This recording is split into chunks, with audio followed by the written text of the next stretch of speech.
қазақстандықтарды 4 маусым мемлекеттік рәміздер күнімен құттықтаймын. Мемлекеттік рәміздер біздің тарихымыздың шынайы көрінісі. Мемлекеттік рәміздер біздің өткенімізді айшықтап, болашағымызды айқындап тұр.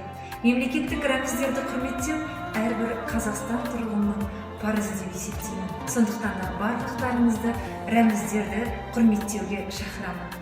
Мен үшін рәміздер күні айрықша күн. Себебі мен Қазақстан Республикасының тұрғынымын.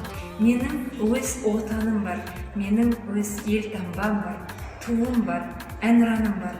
Сондықтан да мен өзімді өте бақытты сезінемін. Осындай туы желбіреген тәуелсіз мемлекетте өмір сүріп жатқаныма мақтан етемін.